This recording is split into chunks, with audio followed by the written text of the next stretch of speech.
to what that is. And like my introduction said, I work with the Missouri Botanical Garden, specifically in the Earthways Center, which is the sustainability division. And I work on a few different projects with different community partners. The main one being MSD's Project Clear program. I also work in and with the Deer Creek Watershed Alliance.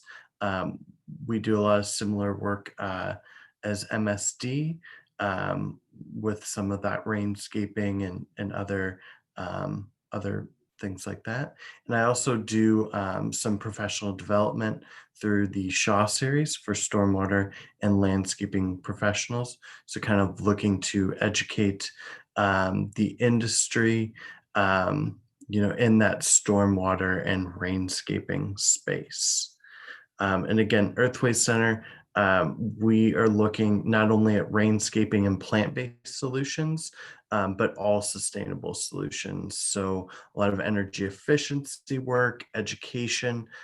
There's a lot of resources that we have to offer. So I'll just give that plug there. Back in the summer, we had our annual Green Living Festival, which is typically in person, but this year it was actually virtual. So all of those resources and tools that were offered are available on our website. So just give a little plug there, and those are standing still, so you can go there and learn as much as you care to out there. So it's my little plug. So as we get started, just a few definitions, common ground to start on. So we're talking about stormwater versus rainwater, right? Rainwater is going to happen when it rains. Stormwater is something that is kind of a man-made issue, right? Stormwater is rainwater that can't soak into the ground and therefore runs off.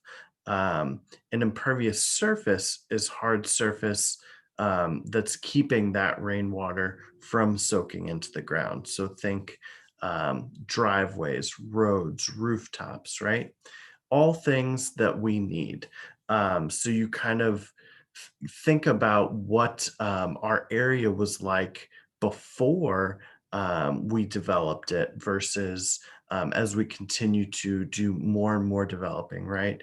If you think about our region specifically, the St. Louis area, you're thinking of, maybe that prairie landscape, some grasslands, maybe to our southwest, more of a like that Ozark forest kind of region. So think about, those grasses and trees and things that would be soaking up that water, right?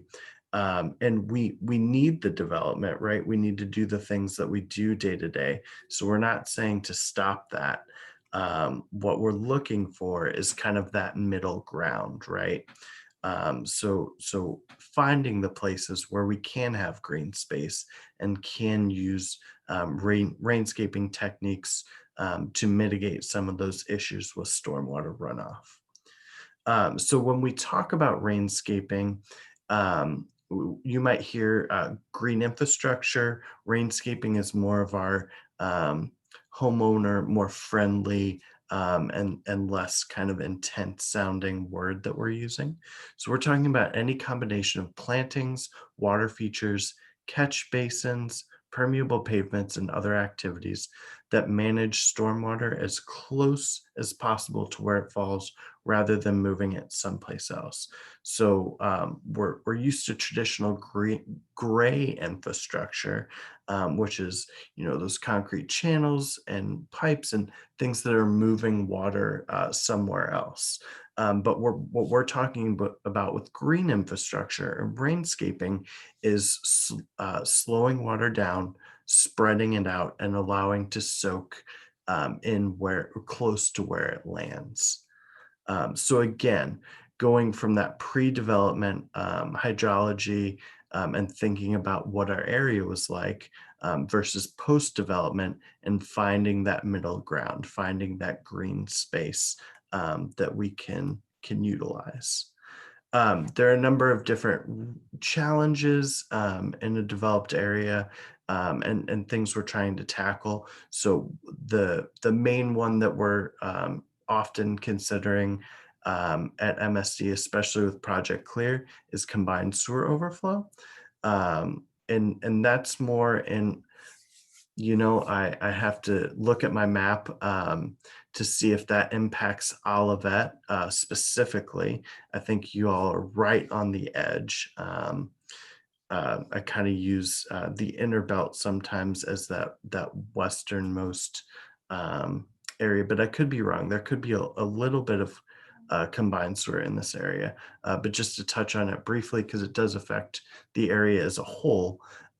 We're talking about older infrastructure with one set of pipes where all of the stormwater that's going into the inlets and into our sewers.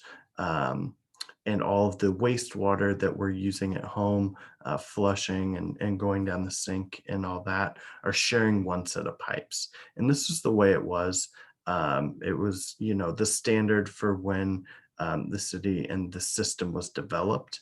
And as we've moved on, we've moved to a separate sewer system, one for that wastewater and one for that stormwater. And there's still issues with this system, right?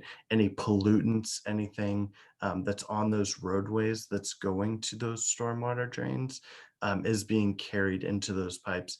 And many times, those stormwater pipes are going straight to a creek or stream. So if I go back a slide, in the combined sewer overflow, the issue is that wall there that you see on letter A, that control device that keeps the solids and the stormwater from mixing, right? In a large rain event, the water is rushing in, raising those solids over that wall or control device, and we have to take measures to ensure that that doesn't get into basements and back up and into backyards and things like that. So the solution has been to go to, and as we've continued to develop further out away from the city, is that separate sewer infrastructure. Um, and we've got a unique challenge when we're talking about MSD in our area, and being roughly the same geographic size as LA, but being almost one fourth as populous. So our sewer system, from MSD's perspective, is actually, I believe, the fourth largest in the nation, trailing only New York, LA, and I believe possibly Chicago. But that just gives you an idea of the infrastructure challenges and the size and things like that. We're also dealing with, this doesn't happen to be an issue in our area, being at the confluence of the Mississippi and the Missouri and getting a lot of rainfall, but nationally and globally, water availability is another issue there that we want to be conscious of. And I just mentioned the confluence of the Mississippi and the Missouri, and being kind of interconnected, right? When we're talking about water issues, this large pink area in the middle is the Mississippi watershed, and it is the largest in North America, and one of the largest in the world. So, our neighboring states and our neighboring counties and townships, much of that water is coming to the same place. So just kind of giving that idea of being interconnected and kind of helping your neighbor. And we're all doing a number of things with all of this water, whether it's drinking water or treating that water or all sorts of things. So this is kind of a interesting graphic to kind of paint that picture. But enough with the issues and things. Here to present you with some solutions today. So when we're talking about rainscaping, we're talking about utilizing native plants. And why do we want to use native plants, you might ask? So finding that middle ground again. Native plants are used to being in our region. They're used to the conditions, the climate, right? The temperature, the amount of rainfall we're getting. Talk about that confluence in the Mississippi and the Missouri a lot. They're used to being flooded. So if we're building, say, a rain garden that's going to have some water for a little bit, they're going to be used to being submerged or having wet feet for a while. They're adapted to our conditions, which means sometimes you'll hear less maintenance. I don't want you to hear less weeding and pruning and less work, but less fertilizers and less watering once those plants are established. Again, because they're used to those conditions. The big thing about native plants is their root systems, right? And they have those deep root systems. If we think about our traditional lawn and our traditional landscape, um, the average blade of turf grass is about as deep as the blade is tall out of the ground. So, a lot of times you'll see kind of that hard pan, kind of cracking soil under that lawn, under that turf grass. Um, but when we have native plants, those root systems are going much deeper into the ground. So 2 to 4 to 6 to 8 feet, depending on the species, and even more in some cases. And all that's going to depend on the species and the age of the plant and things like that. But those root systems they break up the soil, and they allow for pathways for water and oxygen to get into the soil, which kind of creates the biological conditions um, to have healthy soil, which is going to be more absorbent and more sponge-like. You're not going to have those same hard pan issues. The other big thing that it does is it holds that soil in place, right? You notice the different types of root structures, and they're clumping and creating that space, or creating that hold on the soil, so it's not washing away in a big rain event. And eventually, when those plants are going to die and those roots are going to decay, it's also providing like a natural fertilizer. It's creating great organic conditions for that soil. There are other benefits, biodiversity being one of them, right? We have this example from Bringing Nature Home. If you're a bird lover out there, thinking about feeding a nest of chickadees, and you need 300 caterpillars a day is what Doug Tallamy found, which is like 5,000 per nest for this family of chickadees. So where do you find these caterpillars, these insects? And it's on trees, on our native plants, right? So finding those things that they need to survive, right? So what are the different features? And if you walk away with nothing from this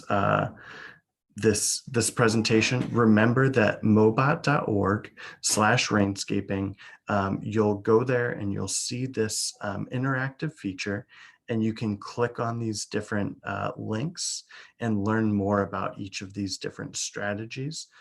There's a decision tree that's going to kind of ask you some questions about your yard and about conditions. And it'll kind of maybe coach you through what the right solution might be for you. So whether that's a rain garden that we'll talk about, or a lawn alternative, or something different, remember this resource.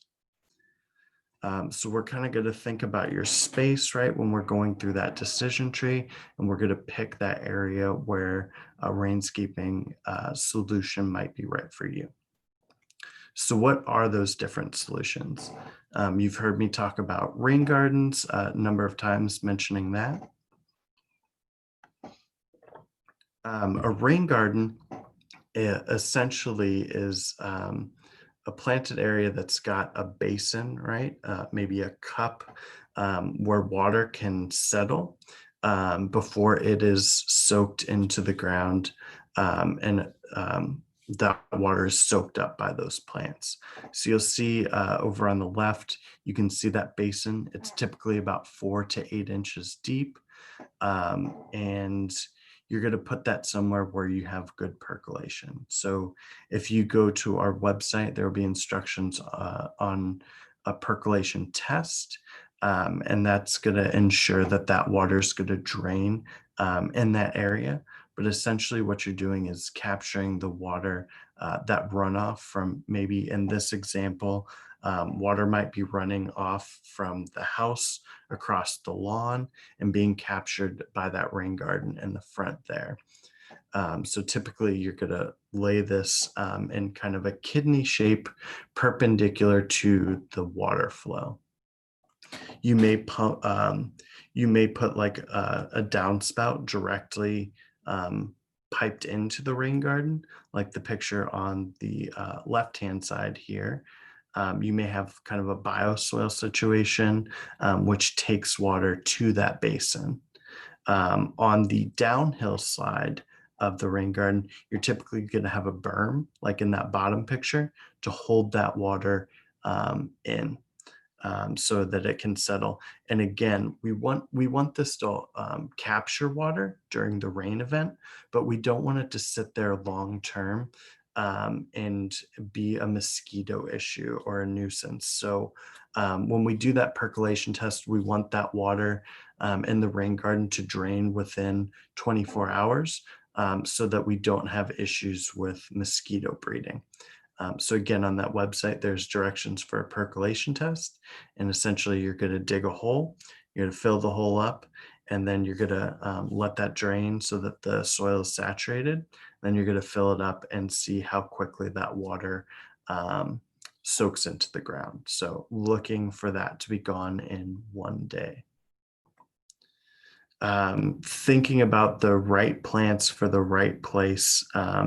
The rain garden is kind of on the pond edge, seasonal inundation kind of zone, for that area that gets that area of the basin, and then moving left as you get out of the basin. This is just another good illustration. On the left side, you'll see the rock where the water enters, right? So that you don't have any erosion or anything like that. And then we've kind of got a bioswale situation for that overflow spillway. So the last element of the rain garden is that overflow spillway. So these 4 to 8 inch residential rain gardens are typically not going to capture those really large downpours of storms that we will sometimes get. These are meant to capture an average rainfall. So we want to make sure that your rain garden doesn't get eroded and kind of have like a volcano effect, eroding all over.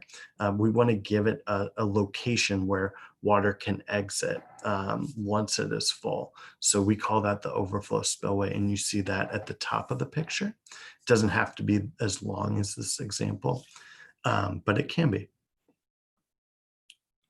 Just a few more examples of rain gardens here. And if you're saying, hey, I don't want to do a percolation test, I don't want to dig out a basin, I don't want to do a bunch of excavation, things like that, the simple alternative is a lawn alternative. So we're just talking about replacing turf with native plants and getting the advantage of that root system that I talked about earlier, and soaking water into the ground that way. So simple, just replace turf with native plants. Trees are excellent sources of stormwater management, right? Rainscaping. If you have good, healthy trees, we don't want to impact them to create space for a rain garden, right? So there's good illustration of the tree root system, right? So if you're going to do a rain garden or a lawn alternative, Don't put it within the drip line or out to under the canopy of the tree. We want to keep that healthy tree and get those stormwater benefits from that. In our programs, we talk about honeysuckle removal and woodland restoration. So increasing biodiversity, taking care of invasive species is a positive step we can take.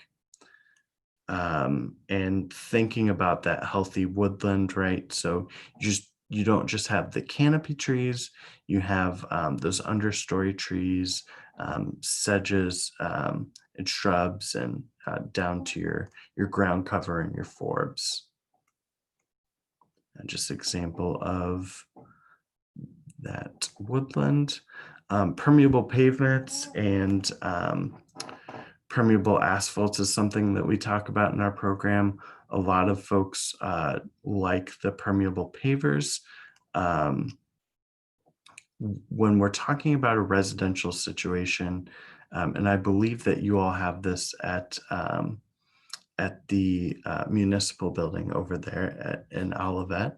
When I'm talking about residential situations, I often suggest looking at the pavers over a poured solution because those systems do take maintenance. A lot of them have kind of vacuum trucks and sweepers and things like that to get debris out of those systems. So if you're doing something like this at home, I always kind of recommend the paver situation because if your system gets clogged, you can pull those pavers up and clean that system out and relay it, and you're not out a solution. If you've poured it and it gets clogged, there's not a good way to fix that. Green roofs are something we talk about. This is on kind of the more high-end, expensive side of rainscaping, right? You're going to want to talk to an engineer, make sure your roof can hold that weight of both the plant-based feature and the water that's going to be on the roof. Rainwater harvesting is a really popular option. So talking about rain barrels, cisterns, a lot of folks are using this for irrigating their existing turf grass or remaining turf grass rather, or vegetable garden, things like that. But just connecting that to the downspout and capturing some rainwater there. So when we're talking about a rainscaping solution and using native plants especially, this is kind of a newer concept, relatively speaking. So sometimes it can look wild. I'll go to the next slide, right, with this more natural design. So for this to work, we want to think about our neighbors and our community, right, and our expertise level. So if we're new to gardening, if we don't have a ton of time, we're going to do something maybe more simple. We talk about a tabletop design where I look at one species in one tabletop so that everything looks the same to me. And if I see something different, I know that that is the plant that I'm going to pull out and maybe putting tables next to each other for that strategy so that we can better maintain that and it looks intentional. There are a few other ways that we can maintain a traditional style that I'll speak to. A natural style is the other variety. So sometimes this is called the tossed salad approach. So you throw all your plants up in the air and wherever they land, you're planting them there. You know, this could be controversial if it's in your front yard. So maybe this is a better project for your backyard if it's fenced in. Maybe this is something you want to talk to your neighbors about. Maybe this is something you want to talk to the city about since we're talking about a municipal situation and make sure you're not going to have any problems with your neighbors or things like that. So other things you can do to make your feature intentional and tidy looking are tidy edges, right? Maybe leaving some turf not taking out all the turf so that you can differentiate, look, this is my garden where the plants are versus this is where my turf lawn is. Signage is often a good step for that as well. So just going through a few native plants I'm going to fire through so I have a little bit of time for questions. How am I doing on time? Am I okay? Yeah, you're okay. If we wrap it up, then we will have enough time for questions because I'm sure there'll be lots of questions. Okay, so I'm just going to fire through here. I'm going to go to the end, actually. The last thing I'm going to say about plant selection is think about, if you're planning your feature, you're working with a contractor, thinking about plants that are blooming in each season. That's going to be another thing that shows the intentionality of the garden, and is going to really make your garden pop and look nice all year round. So these plants are going to bloom at different times, right? Think about always having something that's going to be in bloom. So I'm just going to fire through these slides. I have a few examples. I think I'm just going to go to the end and put my information down because we do have a lot of resources here that I can provide you with. So there are two programs that are kind of going to be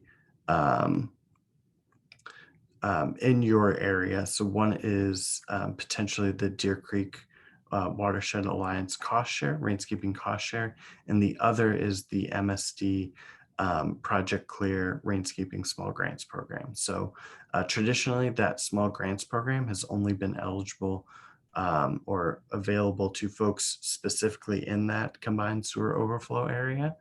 So maybe just a tiny bit of your municipality, if any, and we are going to be extending that to the entire MSD region.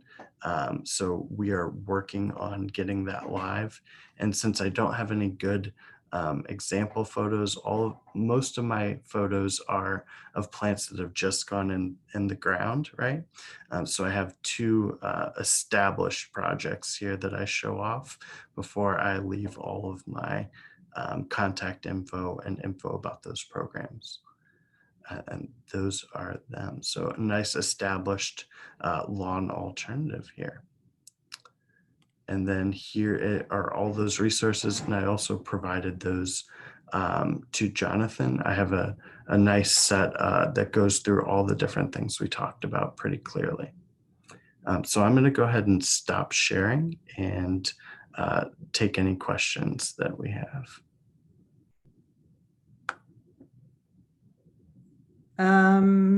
If someone has a question, you can either type it into the chat, put it into the Q&A, or if you like to ask it in person, you just can raise your hand and Barb can unmute you and you can ask it in person. Just so that everybody does know, the city, and Jonathan can help me with this a little bit, but the city is actually in the process of undertaking zoning for prairie gardens and things like that, because we want to keep things in a somewhat regulated fashion so that they don't get out of control and that we don't have them in every place. And I know that that is somewhat contra to the conversation that we're having today, in that they're extremely helpful, but you have to balance the aesthetic of a prairie grass landscape with the close proximity that we have as an established inner ring city. And that is where the balancing act happens. And so the Planning and Design Commission right now is in the process of sorting through that, and then it'll come to the council for some more discussion, and then ultimately it will be passed into a zoning ordinance that then will guide people as far as how they can create their own natural and native plant gardens. So so that all of you know that now. you know, that will give you an opportunity to think in your heads how you'd like to plan it, but understand that the city is going to have some limitations as to how you're going to be able to do that. So as the questions have populated, I'll read them out if that's okay. Most of your plants seemed to need sun. Do you have any shade plants? Good question. Because most of us. Yes.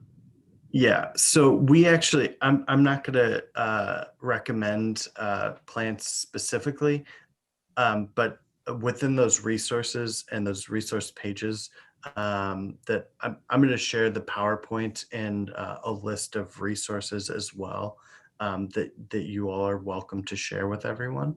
But on that mobot.org slash rainscaping website, there is a list specifically for shade species. I'll also give a plug to grownative.org. They have an interactive kind of plant search tool where you can filter things like sun versus shade, and soil condition, and look at, you know, if you're interested in a specific pollinator or bird or what have you, that you can filter for those things as well. So I'll also plug grownative.org. Um, Uh, did I hear you correctly that you will be sharing this PowerPoint presentation with Jonathan? Is that correct? Okay. And I guess the question then becomes, because I was asked by someone if there would be a way to get the PowerPoint presentation. We can either put it up online or they can email to Jonathan and you can send it to them.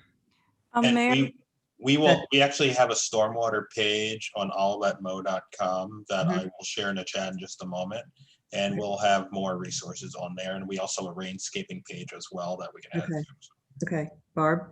okay, and the coffees with the mayor are available on the website, the video Okay. recording of those as well. Okay, all right.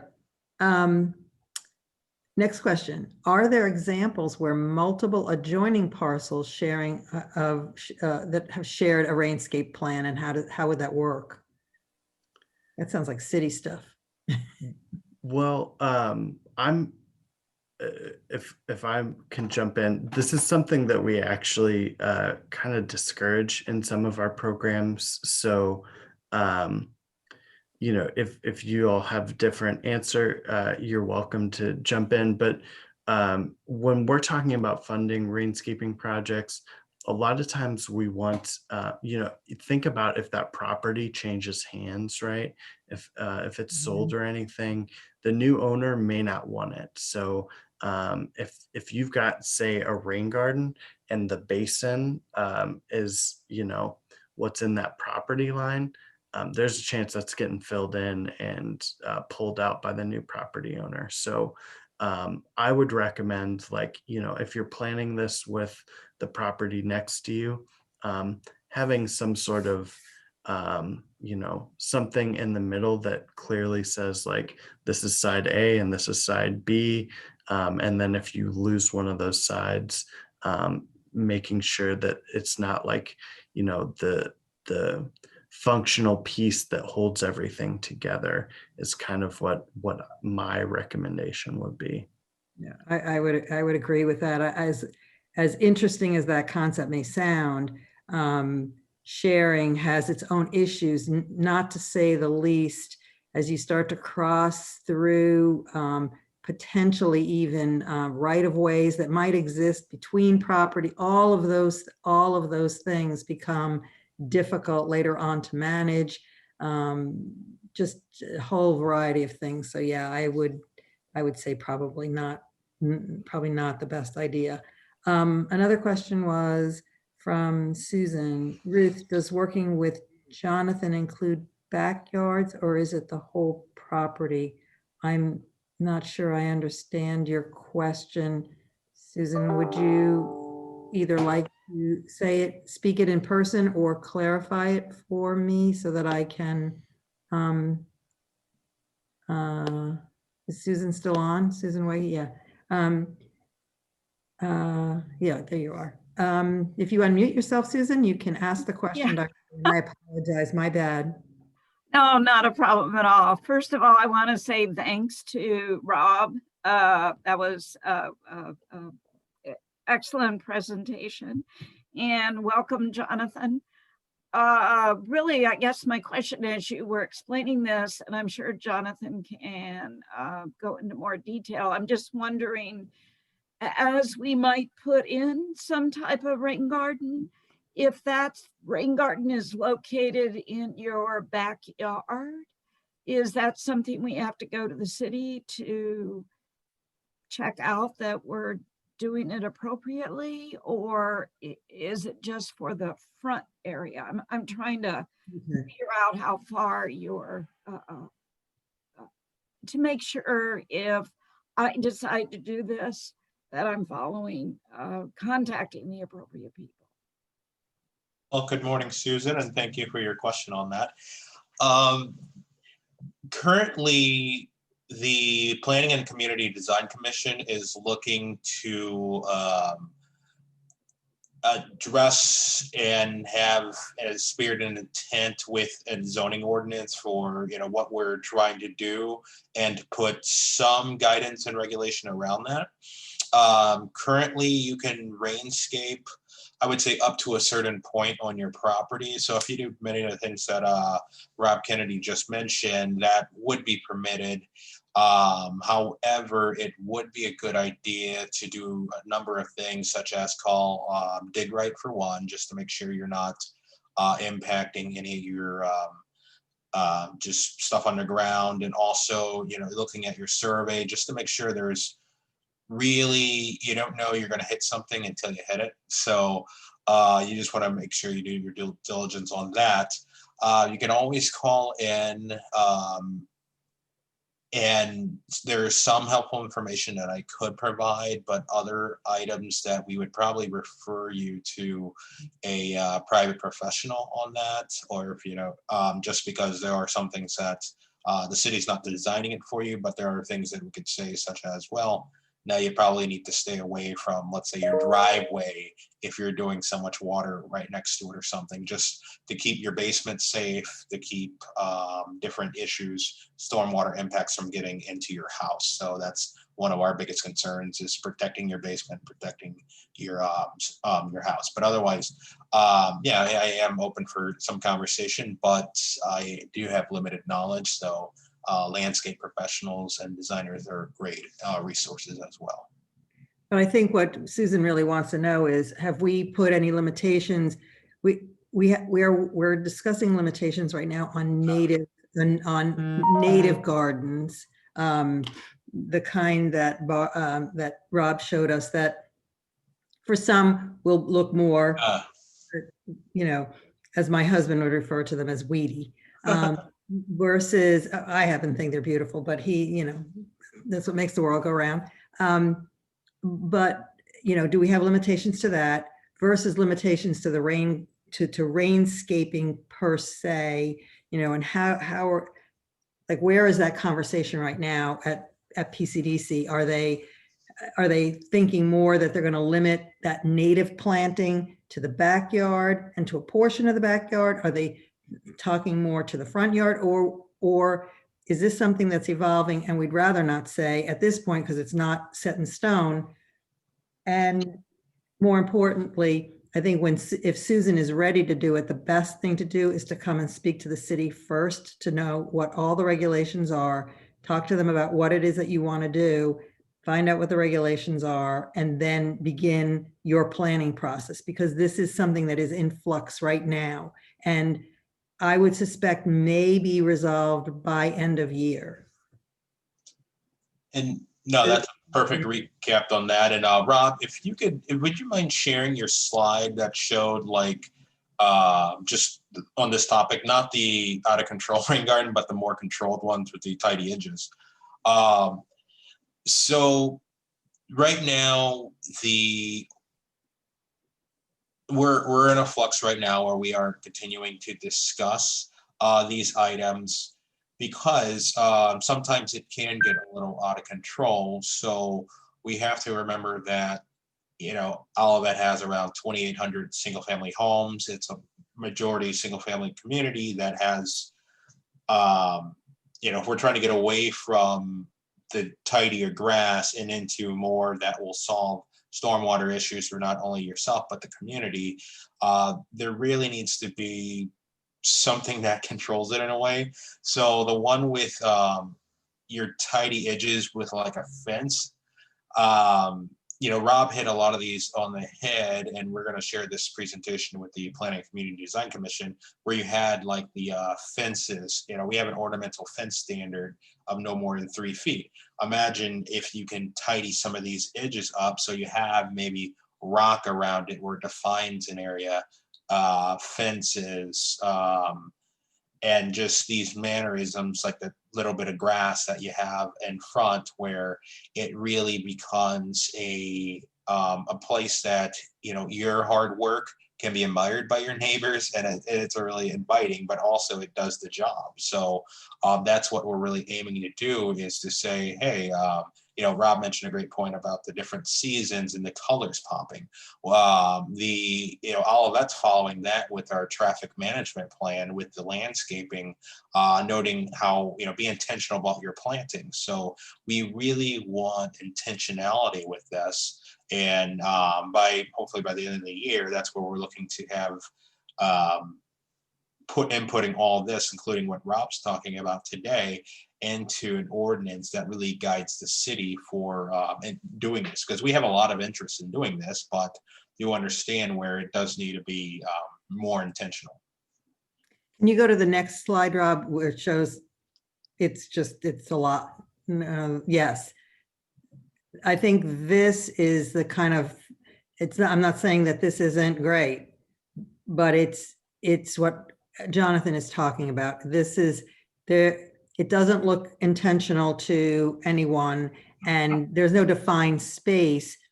And when you're living in a community that is more urban in its nature as opposed to suburban and or rural, this becomes a little bit more stark to the eye to see. It doesn't make it bad. It's just considering where it is the situation. And my only comment to anybody considering doing this, especially at this point, is talk to the city first, so that you know what the city is, where the city is, the direction of the city, and ultimately where this is all going to shake out. And it's going to happen, as I said, probably by end of year, very beginning into the new year, we'll have this all settled out. Rob, did you want to make a comment? Yeah, and also with that, along with all those plant lists that I'm talking about, with the sun versus shade, the soil conditions, all of that, many of them have plant height also, which is really important. And to be honest, like if you're going to go, if like we're talking about the natural kind of challenging landscape, I think that height is going to play a huge role. And if you're selecting plants that are shorter and closer to the ground, which could have the same or similar impacts from a stormwater, from a pollinator impact point, I think you're going to be better off going with some shorter things, some plants like your sedges, your Pennsylvania sedge, things like that look like grass, right? So the common person may not even tell that one of those sedges is a native plant versus a turf grass. So plant selection plays a really big role. So I would really recommend that you deep dive into those plant lists, and those are really going to help you out and keep you from getting something that's super tall. And then maintenance is going to be a really big key too, where if you do have something that's really doing well and shooting up, you can trim it down, and a lot of the species will, you know, um, rebloom and pop back up, and they'll be shorter. So that's another kind of solution there. Thank you. Beth, you've had your hand up for a while, and I apologize. We've had, I knew this would be a pretty in-depth conversation. It's very interesting. But if, Barb, do you want Rob to stop sharing his screen for a minute? If he needs to share it, he can. But if you would like to ask your question. Yes, Mike, I'm so glad you're spending so much time about how these will physically look, because my eye just does not, you know, I'm more like your husband, Ruth. It's not something that I enjoy. Although I do appreciate, and I'm so glad, Rob, that you showed examples where there are nice borders, because I think that that is a great solution. My questions are, I actually have two of them. One of them is just kind of addressing the amount, because I'm overwhelmed and I consider myself to be a pretty avid gardener. Um, I'm overwhelmed at what plants to choose and how much time it's going to take without hiring somebody, you know, which would be expensive to do. It also seems like to me that some of these gardens can get out of control pretty quickly with weeds and stuff. And so it's less expensive for me to mow a yard than it is to maintain gardens. So there's the expense of doing this, not just in the design, but also the maintenance of it. But also, Rob, if you would speak to the honeysuckle, because I've heard a couple of different things about honeysuckle. One was, you know, we need to get rid of all of it, which I can appreciate in parks and in public areas. But in yards, like for instance, in my yard, I have a very controlled patch of honeysuckle. And I find it to be beautiful almost year round. And it serves as a nice backdrop to my formal gardens in front of them. And it also serves as a nice barrier between properties. I can't see any of my neighbors during the spring and summer and most of the fall. So I just want to talk, if you wouldn't mind addressing about the expense, and also about if you could talk about honeysuckle again, you know, in terms of, you know, do I need to get rid of this honeysuckle, or is it, long as it's maintained and controlled, is it fine? I don't understand the problem with honeysuckle unless it's uncapped. Well, I appreciate your concern, and you know, the reasons that you stated for keeping your honeysuckle is why it was introduced in the horticulture industry and why people love it so much. Right, it gives that great privacy barrier, and you know, it was introduced because it's pretty and beautiful.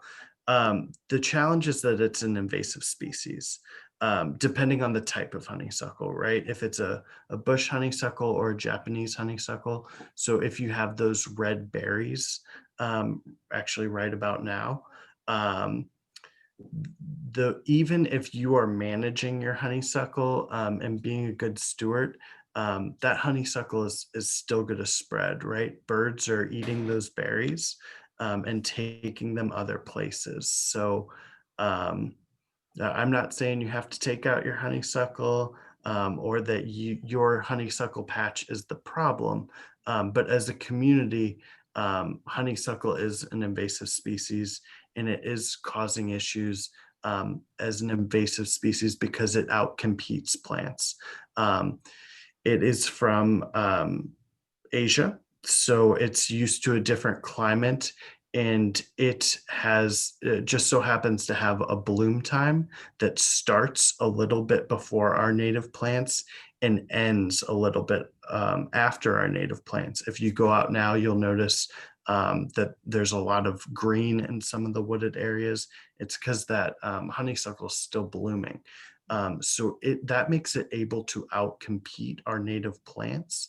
and chokes them out, doesn't allow them to get sunlight and all that. So when it's popping up outside of your backyard, it's outcompeting native plants and crushing biodiversity, which is important for all of our wildlife and our native plants and our ecosystems. So that's the issue, whether, yeah. Thank you. I really appreciate that explanation. I really hadn't thought about the birds eating the seeds and stuff because I do control my honeysuckle very, very tightly, but hadn't considered that. I probably won't get rid of the honeysuckle though, to be honest with you. It's too expensive for me to replace and honestly too expensive to get rid of it. I've got quite a bit. So Okay. Yeah. We all have to make decisions, and cost is a factor. If you're able to, just to provide a solution, I know that that's going to be a challenge right now, but just so that you have the information, the serviceberry or a winterberry is a kind of a similar species that has a similar effect that some people have suggested for replacement. But thank you. cost is an obvious barrier here. Whether you're purchasing plants, whether it's your own time and doing some of the work, or whether it's hiring a landscaping company or someone from the industry, this is a barrier to entry. So I would just say, carve out that small space, and do what you can. So if you can't replace your honeysuckle, I understand you are not the reason that this invasive species is running rampant. You're not the person that we're trying to blame for this, right? Everybody's got to make their own decision. So I'd say take a small chunk of your yard and add some natives in there potentially, and maybe do something for pollinators. So just Thank do I what you will. can do. Thank Thanks, you. Beth. Can I ask one last question from myself? The website that shows the different plants and how to sort them out, filter them out, can you? Yes, that was grownative.org. I'll make sure that I've got that right, and I will drop it in the chat here. Did everyone get that? It's grownative.org. So you can go into that site, go onto that site and sort of sort through your plants, shade versus full sun, heights, bloom times, pollinators, all of the above. So, okay, great. So Rob put it into the chat. There was another question here from Leslie. How is the changing climate affecting native species? It is certainly impacting things, and yeah, we're seeing changes in weather patterns, which is exacerbating, not necessarily native species, but it's making stormwater challenges, I would say, very apparent very fast. If you think about just like kind of the season we've had, we haven't had a ton of rain, but when we got it, it was all at once. And that's kind of consistent with some of the things we're seeing. And that makes our landscape really dry. And then we hit it with a bunch of water. So it's not ready to absorb that water, which leads to more runoff and things like that. I can't speak specifically to different species impacts, but I think generally some of the things that are being seen are, the different plant zones where plants are doing well and where we find them are kind of moving north is what's happening a little bit, just to be super general. Are there any other questions for Rob? I'm just going to give everybody a second.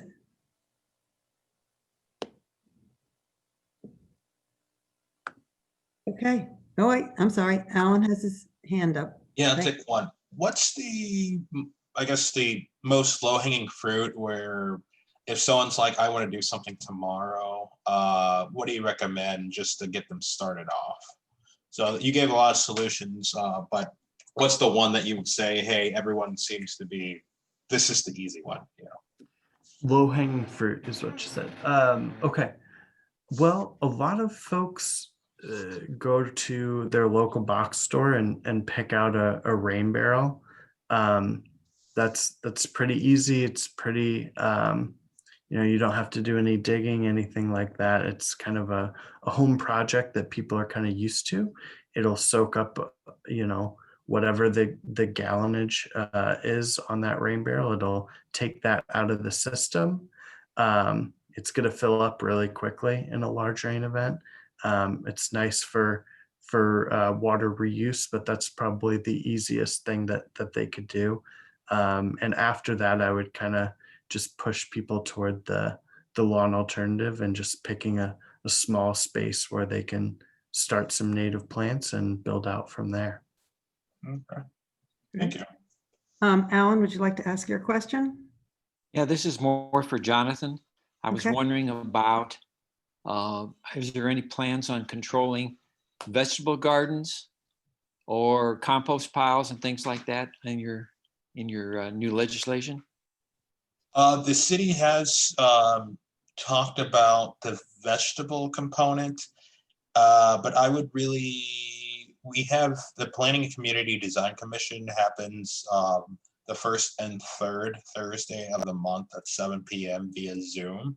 And if you can get in touch with me, Alan, and I can share with you when we're going to have those discussions, because those are things that we would love to hear from people when we have every opportunity at the Plan Commission we have for public comments, or we have the opportunity for public comments. So that's where we would hopefully hear more about it. But right now, that is a topic, and that's really all I have right now. Is it is a topic for discussion for the Plan Commission. Thank you. And I think thank you, Jonathan. I think that's a really important point to stress again, that, as we're going through these conversations and they're in the at the Planning Commission, these are important Zoom meetings to listen into, and then to ask your questions or make your comments.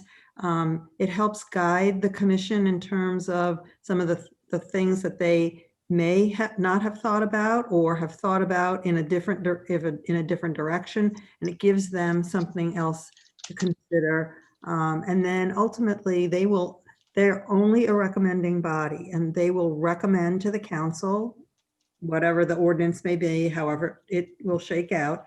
And then the council will sit and discuss it too, and they may make changes to it, or they may accept it as it was presented to them. But again, there'll be opportunity for comment for that as well. So, none of these are done in the dark. These are all public meetings, and they are open to everyone via Zoom. Sit in your lounge pants in your house, and you can listen in to everything that is being said. And it's, in some ways, it's easier now for people to participate in government than ever before. So I encourage everybody, especially if this is a topic that you're passionate about, to listen to the conversation. They're also talking about bees, chickens, roosters, all of that sort of urban agriculture. And we're trying to, put our arms around all of that as it becomes a more invested part of our community. So listen in and see what they all have to say. Are there any other questions for Rob? I'm just going to give you all a second, and then ask if there's any questions for me or anything you want to know. Oh, hold on, your message. You're welcome, Beth.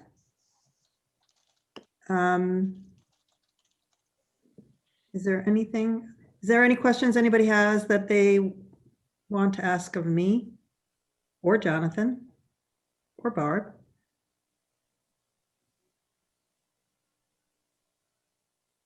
I'm going to make one last shameless plug for Turkey Trot. If you have not signed up already for the 7th annual Olivet Turkey Trot, we are doing it visually this year virtually rather, because we can't have 1,600 people run or walk on Thanksgiving morning like we normally would.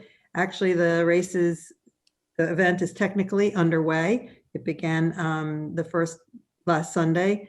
You can do it at your own pace. You can choose which event you want to do. We have 3 adult events this year that include walking, running, or biking this year. We have one for kids too. So you get a great T-shirt, which I should have put on this morning. I forgot. It's a great T-shirt. It is purple and it is full color. It is spectacular.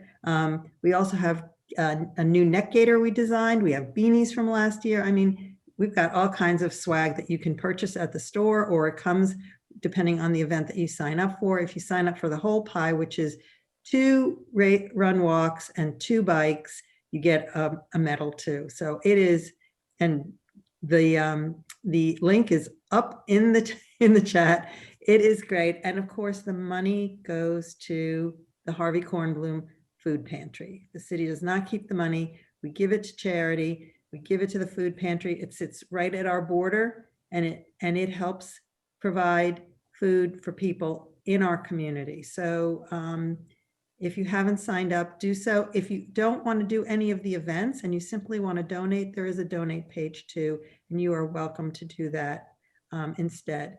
We do hope that we can be live again next year. We're already planning. We're going to make it an even better, bigger and better event next year. We're really excited, and we're really got our thought process going. So, so hopefully by next year, we'll all be able to be back together again, and we'll be 2,000 strong next year. So, and that's it. I don't think I have anything else for any of you, unless you have questions for me.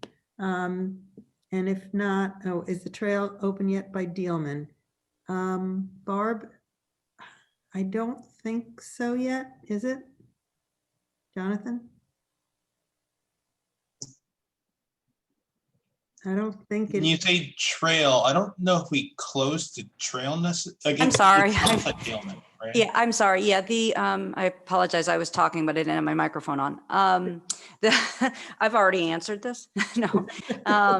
The trail is, we will be opening it soon. We actually anticipate because of the good weather and the number of crews they've had on site, that the road will actually be opened possibly before Thanksgiving. And then obviously the trail will be open. We had hoped that we could keep that access open more, but they had just a number of crews working at the same time. People who were working on stormwater, people who were working on the bridge, and iron workers also on the bridge. So that was part of the issue. But we anticipate that being open shortly, and actually the road being open hopefully by Thanksgiving. now Jim is saying that the sidewalk to the trail appeared to be open yesterday. I don't know. I don't walk down that way, so I don't know. It might have been. I would have to, again, I would have to go look because I wasn't sure.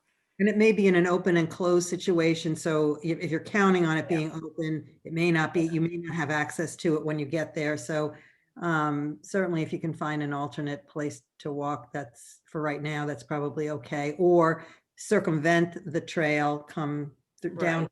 go up, is it Green Oaks. Green Oaks up into Angle, and then catch the trail and go that way. I mean, it's kind of convoluted, but yeah, I know people are thinking about the turkey trot route. By Thanksgiving morning, I expect it to be open, and like Barb said, it may be open a little bit sooner than that, but for sure it will be open by then.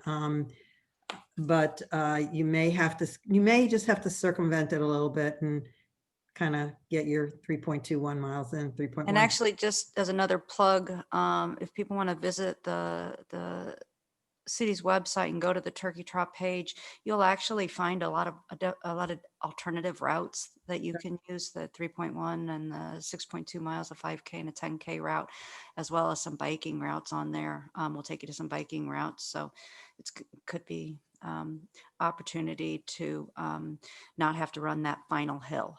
Right, exactly. So yeah. And I think otherwise, I think we are on schedule.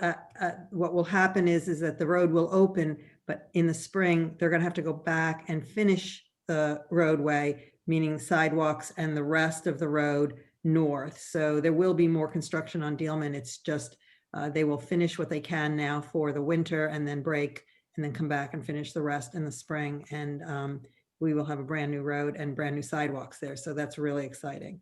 And I think that is it. I hope everyone has a very happy holiday. Stay safe, stay well. Make sure you wear your mask, keep your social distance as much as you can, but otherwise enjoy the holidays because there's nothing better than family. So enjoy all of it. And thank you. I have not set a date for December yet. I'm trying to sort all that out. So just you'll get notified through the usual mechanism, and I will see you all in December. Take care, everyone. Thank you so much. Thank you, Rob. We appreciated it. It was great having you. Very informative, and thank you for all that information. And if anybody wants Rob to come back, just let me know, and we'll bring him back in the spring. Thank you. We appreciate Thank it. you. Have Thank a you, good Rob. day, Thank you, everyone. Mayor. All righty. Thanks. Bye. Bye.